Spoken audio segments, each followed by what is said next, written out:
ಯಾರಿಗೆ ಫೋರ್ಸ್ ಮಾಡಬೇಡಿ. ನೀವು ನನ್ನ ಜೊತೆಗೆ ಮಾತಾಡೋ, ಯಾರಿಗೆ ಫೋರ್ಸ್ ಮಾಡಬೇಡಿ. ನನಗೆ ಲವ್ ಮಾಡೋ, ನನಗೆ ಟೈಮ್ ಕೊಡೋ, ನನಗೆ ಪ್ಲೀಸ್ ಲವ್ ಮಾಡೋ. ಸ್ನೇಹಿತರೆ ಎಲ್ರಿಗೂ ನಮಸ್ಕಾರ, welcome back to my channel. Video ಕ್ಲಿಪ್ನ ನೋಡ್ತೀರಾ. ಈ ಒಂದು Bigg Boss season 12 most cutest conversation ಯಾವುದಾದ್ರು ಇದೆ ಅಂತ ಹೇಳಿದ್ರೆ ಇದು ಕೂಡ ಅದರಲ್ಲಿ ಒಂದಾಗಿರುತ್ತೆ.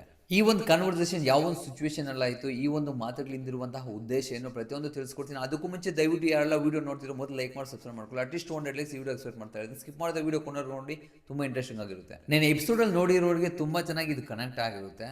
ಈ ಒಂದು ಸಿಚುವೇಶನ್ ಕ್ರಿಯೇಟ್ ಆಗೋಕ್ಕೂ ಮುಂಚೆ ಆ ಒಂದು ಗಾರ್ಡನ್ ಏರಿಯಾದಲ್ಲಿ ಸೋಫಾ ಇರುತ್ತಲ್ವಾ, ಅಲ್ಲಿ ಗಿಲ್ಲಿ ಅವ್ರ ಜೊತೆ ರಕ್ಷಿತಾ ಶೆಟ್ಟಿ ಅವರು ಮಾತನಾಡೋದಕ್ಕೆ ಗಿಲ್ಲಿ ಅವರು ಐಸ್ ಕ್ರೀಮ್ ನ ತಿಂತಿರ್ತಾರೆ. ಪಕ್ಕದಲ್ಲಿ ಹೋಗಿ ರಕ್ಷಿತಾ ಶೆಟ್ಟಿ ಅವರು ಕುತ್ಕೊಂತಾರೆ. ಅವ್ರ ಮುಂದೆ ಒಂದು 2 ಬೀನ್ ಬ್ಯಾಗ್ಸ್ ಇರುತ್ತೆ. ಅಲ್ಲಿ ಬಂದು ಯಾರಾದ್ರೂ ಕುತ್ಕೊಂಡ್ಬಿಡ್ತಾರೆ, ಡಿಸ್ಟರ್ಬ್ ಮಾಡ್ತಾರೆ ನಮ್ಗಂತ ಹೇಳ್ಬಿಟ್ಟು ಆ ಒಂದು ಬೀನ್ ಬ್ಯಾಗ್ಸ್ ನ ಸ್ವಲ್ಪ ದೂರದಲ್ಲಿ ಆಗ್ಬಿಟ್ಟು ಬರ್ತಾರೆ. ಆಗ ರಕ್ಷಿತಾ ಶೆಟ್ಟಿ ಅವ್ರು ಹೇಳೋ ಮಾತು, ನಿಮ್ಮನ್ನ ಮತ್ತೆ ರಘು ಅಣ್ಣ ಅವ್ರನ್ನ ಪ್ರವೇಶಕ್ಕೆ ಮಾತಾಡೋಕೆ ಆಗ್ತಿಲ್ಲ ಇತ್ತೀಚಿನ ದಿನಗಳಲ್ಲಿ ಅನ್ನೋ ರೀತಿ ಹೇಳ್ತಾರೆ. ಈ ಒಂದು ಡಿಸ್ಕಷನ್ ನಡೀತಾ ಕಾವ್ಯ ಅವರು ಮನೆಯಿಂದ ಹೊರಗೆ ಬರ್ತಾರೆ. ಆಗ ಗಿಲ್ಲಿ ಅವರು ಕಾವ್ಯ ಅವ್ರನ್ನ ನೋಡ್ಬಿಟ್ಟು, ಬನ್ರಿ ಕಾವ್ಯ ಅವ್ರೆ, ಏನ್ರಿ ನೋಡಿದ್ರೆ ಸಾಕು ಮುಖ ಆಗಾಡ ತಿರ್ಸ್ಕೊಂಡು ಓಡ್ತಿರಲ್ರಿ ಅನ್ನೋ ರೀತಿ ಮಾತನಾಡ್ತಾರೆ. ಇಲ್ಲಿ ಗಿಲ್ಲಿ ಮಾತನಾಡ್ತಿರುವಾಗ ಆ ಕಡೆಯಿಂದ ಕಾವ್ಯ ಅವ್ರ ಕಡೆಯಿಂದ ಯಾವುದೇ ರೀತಿ ಉತ್ತರ ಬರೋದಿಲ್ಲ. ಈ ಒಂದು ಸಿಚುವೇಶನ್ ನಡೆಯುವಾಗ ರಕ್ಷಿತಾ ಶೆಟ್ಟಿ ಅವರು ಗಿಲ್ಲಿ ಅವರ ಪಕ್ಕದಲ್ಲಿ ಇರ್ತಾರೆ.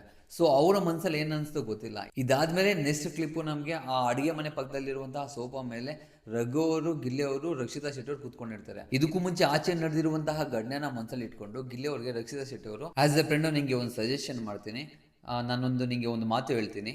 ಎಂತ ಗೊತ್ತುಂಟಾ, ಯಾರಿಗೂ ಫೋರ್ಸ್ ಮಾಡಬೇಡಿ ನನ್ನ ಜೊತೆ ಮಾತನಾಡು ಅಂತ, ಯಾರಿಗೂ ಫೋರ್ಸ್ ಮಾಡಬೇಡಿ ನನ್ನ ಲವ್ ಮಾಡು ಅಂತ, ಯಾರಿಗೂ ಫೋರ್ಸ್ ಮಾಡಬೇಡಿ ನನ್ನ ಜೊತೆ ಫ್ರೆಂಡ್ಶಿಪ್ ಮಾಡು ಅಂತ ಈ ರೀತಿ ಹೇಳುವಾಗ ರಘು ಸರ್ ಅವರು ಚಿಕ್ಕದಾಗಿ ನಗೀತಾರೆ. ಆಗ ರಘು ಸರ್ ಅವರು ಇಟ್ಕೊಂಡು, ನನಗೆ ಗೊತ್ತಿತ್ತು ಇಂಡೈರೆಕ್ಟ್ ಆಗಿ ನೀನೇನು ಹೇಳ್ತಿದ್ದಿ ಅಂತ, ಸರಿ ಹೇಳು ಅಂತ ನಗ್ತಾರೆ. ಮತ್ತೆ ರಕ್ಷಿತಾ ಶೆಟ್ಟಿ ಅವರು ಕಂಟಿನ್ಯೂ ಮಾಡ್ತಾರೆ, ನನಗೆ ಟೈಮ್ ಕೊಡು, ನನ್ನ ಲವ್ ಮಾಡು ಅಂತ ಪ್ಲೀಸ್ ಯಾರನ್ನೂ ಕೇಳ್ಕೊಳಕ್ ಹೋಗ್ಬೇಡಿ. ನೀವು ಯಾರನ್ನ ನಿಮ್ಮನ್ನ ಇಷ್ಟಪಡ್ತಾರೋ ಅವ್ರನ್ನ ನೀವು ಇಷ್ಟಪಡಿ ಅಂತ ಹೇಳಿದಾಗ ಈ ಕಡೆ ರಘು ಅವರು, ನನಗೆ ಗೊತ್ತಿತ್ತು ನೀನು ಇದೇ ಹೇಳ್ತೀಯ ಅಂತ ಮತ್ತೆ ನಗಿತಾರೆ. ಆಗ ರಕ್ಷಿತಾ ಶೆಟ್ಟಿ ಅವರು, ಇಲ್ಲ ಸರ್ ವೇಟ್ ನಿಮ್ಮ ಜೊತೆಗೆ ಯಾರು ಇರ್ತಾರೋ ಅವ್ರ ಜೊತೆ ನೀವಿರಿ, ತುಂಬಾ ಖುಷಿಯಾಗಿರ್ತೀರಾ. ಇಲ್ಲ ಅಂತ ಹೇಳಿದ್ರೆ ತುಂಬಾ ಪ್ರಾಬ್ಲಮ್ ಆಗುತ್ತೆ. ಇವತ್ತು ಈ ದಿನ ನಾನು ನಿಮ್ಮ ಜೊತೆ ಇದನ್ನು ಹೇಳ್ಕೊಡೋದಕ್ಕೆ ನೋಡಿ. ಈಗ ನೀವು ಅವ್ರಿಗೆ 60% ಲವ್ ಕೊಡ್ತಿದ್ರೆ ಅವ್ರು ನಿಮಗೆ ಕೇವಲ 10% ಕೊಡ್ತಿರ್ತಾರೆ. ಅದೇ ನಿಮ್ಮನ್ನ ಇಷ್ಟಪಡೋ ಹುಡುಗಿ ನೀವು 10% ಕೊಟ್ರೆ ಅವ್ರಿಗೆ ನಿಮ್ಗೆ 100% ಕೊಡ್ತಾರೆ. ನೀವೇನಾದ್ರೂ 100% ಕೊಟ್ರೆ ಅವ್ರಿಗೆ ನಿಮಗೆ 210% ಕೊಡ್ತಾರೆ ಅಲ್ವಾ ರಘು ಸರ್ ಅಂತ ಕೇಳಿದಾಗ, ಹೌದು ನನಗೆ ಗೊತ್ತು, ನನ್ಗೆ ಅರ್ಥ ಆಯ್ತು ನೀನು ಯಾವ್ದ್ರ ಬಗ್ಗೆ ಹೇಳ್ತಿದ್ಯಾ ಅಂದ್ಬಿಟ್ಟು ಅವ್ರು ನಗಿತಾರೆ. ಮತ್ತೆ ರಕ್ಷಿತಾ ಶೆಟ್ಟಿ ಅವರು, ಸರ್ ಆಸ್ ಎ ಫ್ರೆಂಡ್ ನನ್ನ ಫ್ರೆಂಡ್ಗೆ ನಾನು ಸಜೆಸ್ಟ್ ಮಾಡ್ತಾ ಇದ್ದೀನಿ, ಅದರಲ್ಲಿ ಎಂತ ತಪ್ಪಿಲ್ಲ, ನಾನು ಬೇರೆ ಇಂಟೆನ್ಷನ್ ಅಲ್ಲಿ ಏನು ಹೇಳಿಲ್ಲ, ಫ್ರೆಂಡ್ಶಿಪ್ಗೆ ಲವ್ಗೆ ಯಾರನ್ನೂ ಫೋರ್ಸ್ ಮಾಡಬೇಡ ಅಂತ ಹೇಳ್ಬಿಟ್ಟು ರಘು ಅವ್ರನ್ನ ಅಲ್ವಾ ಸರ್ ಅಂತ ಕೇಳ್ತಾರೆ. ಆಗ ಗಿಲ್ಲಿ ಅವ್ರು ಇದ್ಕೊಂಡು, ಸರಿ ನಾನೀಗ ಯಾರನ್ನ ಫೋರ್ಸ್ ಮಾಡಿದೆ ಅಂತ ಕೇಳಿದಾಗ ರಘು ಅವರು ಜನರಲ್ ಆಗಿ ಹೇಳ್ತಿರೋದು ಅಂತ ನಗಿತಾರೆ. ಈಗ ರಕ್ಷಿತಾ ಶೆಟ್ಟಿ ಅವರು ಕೂಡ, ಹೌದು ನಾನು ಜನರಲ್ ಆಗಿ ಹೇಳ್ತಿರೋದು ಅಂತಾರೆ. ಆಗ ಗಿಲ್ಲಿ ಅವರು ಲೈಟ್ ಆಗಿ ಇರಿಟೇಷನ್ ಕೋಪ ಮಾಡ್ಕೊಂಡು ಆ ಬೆಡ್ಶೀಟ್ ನ ಅವ್ರಿಗೆ ಗುಬ್ರಾಗ್ಬಿಟ್ಟು ಹೊಡೋದಕ್ಕೆ ಪ್ರಯತ್ನ ಪಡ್ತಾರೆ. ಈ ಒಂದು ಕಾನ್ವರ್ಸೇಷನ್ ಅಲ್ಲಿ ನಮ್ಗೆ ಅರ್ಥ ಆಗಿದ್ದು ಏನು ಅಂತ ಹೇಳಿದ್ರೆ, ಅದಕ್ಕೂ ಮುಂಚೆ ಆಗಿರುವಂತಹ ಒಂದು ಸನ್ನಿವೇಶದ ಬಗ್ಗೆ ಗಿಲ್ಲಿ ಅವ್ರಿಗೆ ಇಂಡೈರೆಕ್ಟ್ ಆಗಿ ಹೇಳ್ತಿದ್ದಾರೆ ರಕ್ಷಿತಾ ಶೆಟ್ಟಿ ಅವರು. ಅಂದ್ರೆ ನಾವು ಕೂಡ ಎಪಿಸೋಡ್ಸ್ ಅಲ್ಲಿ ನೋಡ್ತಾನೆ ಇರ್ತೀವಿ, ಕಾವ್ಯ ಅವರು ಆ ಮೇಕಪ್ ರೂಮ್ ಅಲ್ಲಿ ಇರೋವಾಗ, ಇಲ್ಲ ಗಾರ್ಡನ್ ಏರಿಯಾದಲ್ಲಿ ಒಬ್ಬರೇ ಕೂತಿರುವಾಗ ಗಿಲ್ಲಿ ಅವರು ಮಾತನಾಡೋದಕ್ಕೆ ಇಷ್ಟ ಇಲ್ಲ ಅಂತ ಹೇಳಿದ್ರು, ಬೇರೆ ರೀಸನ್ಸ್ ಇಂದ ಗೊತ್ತಿಲ್ಲ. ಅವ್ರು ಸೈಲೆಂಟ್ ಆಗಿದ್ರು ಗಿಲ್ಲಿ ಅವರು ಕಾವು ಅಂತ ಮಾತನಾಡೋದಕ್ಕೆ ಪ್ರಯತ್ನ ಪಡ್ತಾರೆ. ಅವರು ಅವಾಯ್ಡ್ ಮಾಡೋ ರೀತಿ ಅವಾಯ್ಡ್ ಮಾಡ್ತಾನೆ ಇರ್ತಾರೆ. ಇದನ್ನೆಲ್ಲ ನೋಡಿದಾಗ ರಕ್ಷಿತಾ ಶೆಟ್ಟಿ ಅವರು ಇಂಡೈರೆಕ್ಟ್ ಆಗಿ ಏನು ಹೇಳೋದಕ್ಕೆ ಪ್ರಯತ್ನ ಪಟ್ಟಿದ್ದಾರೆ ಅಂದ್ರೆ, ಗಿಲ್ಲಿ ಅವರು ಕಾವ್ಯ ಅವ್ರಿಗೆ ಕೊಡುವಂತಹ ಒಂದು ಬೆಲೆ ಅದು, ಅವರ ಫ್ರೆಂಡ್ಶಿಪ್ ಇಲ್ಲ ಬೇರೆ ರೀತಿನೋ, ಅವರು ತುಂಬಾನೇ ಬೆಲೆ ಕೊಡ್ತಾರೆ. ಆ ಒಂದು ರೀಸನ್ ಇಂದ ರಕ್ಷಿತಾ ಶೆಟ್ಟಿ ಅವರು ಇವ್ರಿಗೆ ಸ್ವಲ್ಪ ಜಲಸು. ಈ ವಿಚಾರ ನಮಗೆ ತುಂಬಾ ದಿನದಿಂದಾನೇ ಗೊತ್ತು ಆಕ್ಚುಲಿ. ಅದಕ್ಕೆ ನಿನ್ನೆ ಟೈಮ್ ಸಿಕ್ತು ಅಂತ ಹೇಳ್ಬಿಟ್ಟು ಆ ಒಂದು ಕಿಚನ್ ರೂಮ್ ಪಕ್ಕದಲ್ಲಿ ಇರುವಂತಹ ಸೋಫಾ ಮೇಲೆ ಕೂತ್ಕೊಂಡು ಅವರಿಗೆ ಮನವರಿಕೆ ಮಾಡೋದಕ್ಕೆ ಪ್ರಯತ್ನ ಪಡ್ತಾರೆ. ಗೊತ್ತು ಅಲ್ಲಿ ಆ ಕಡೆ ಗಿಲ್ಲಿಗೂ ಗೊತ್ತು, ಈ ಕಡೆ ರಘುವರ್ಗೂ ಗೊತ್ತು ಯಾರ ಬಗ್ಗೆ ಮಾತನಾಡ್ತಿದ್ದಾರೆ, ಯಾರಿಂದ ಹೋಗ್ತಿದ್ದಾನೆ, ಏನ್ ಹೇಳೋದಕ್ಕೆ ಪ್ರಯತ್ನ ಪಡ್ತಿದ್ದಾರೆ ಅಂತ.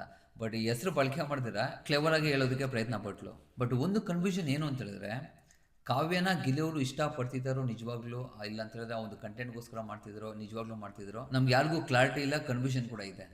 ಆದರೆ ರಕ್ಷಿತಾ ಶೆಟ್ಟಿ ಅವರು ಗಿಲ್ಲಿ ಅವ್ರನ್ನ ಇಷ್ಟಪಡ್ತಿದ್ದಾರೆ ಅಂತ ಹೇಳ್ಬಿಟ್ಟು ಪ್ರತಿ ಸಲ ನಮಗೆ ಎವಿಡೆಂಟ್ಲಿ ಕಾಣಿಸ್ತಾನೆ ಇದೆ. ಫಾರ್ ಎಕ್ಸಾಂಪಲ್ ಏನು ಅಂತ ಹೇಳಿದ್ರೆ, ತುಂಬಾ ಸಲ ವೀಕೆಂಡ್ ಎಪಿಸೋಡ್ಸ್ ಅಲ್ಲಿ ಅದು ಪ್ರೂವ್ ಆಗಿದೆ. ಮತ್ತೆ ಇವತ್ತು ಬೆಳಿಗ್ಗೆ ಬಿಟ್ಟಿರುವಂಥ ಒಂದು ಪ್ರೋಮೋದಲ್ಲಿ ಯಾವುದೋ ಒಂದು ಸೀರಿಯಲ್ ಅವರು ಬಂದಿರೋವಾಗ ಅವ್ರು ಕೇಳ್ತಾರೆ, ನಿಮ್ಗೆ ಯಾವ ರೀತಿ ಒಂದು ವ್ಯಕ್ತಿ ಇಷ್ಟ ಆಗ್ತಾರೆ ಅಂತ ಕೇಳಿದಾಗ, ತುಂಬಾ ಕಾಮಿಡಿ ಮಾಡೋರು ಇಷ್ಟ ಆಗ್ತಾರೆ ಅಂತ ಗಿಲ್ಲಿ ಕಡೆ ತೋರಿಸ್ತಾರೆ.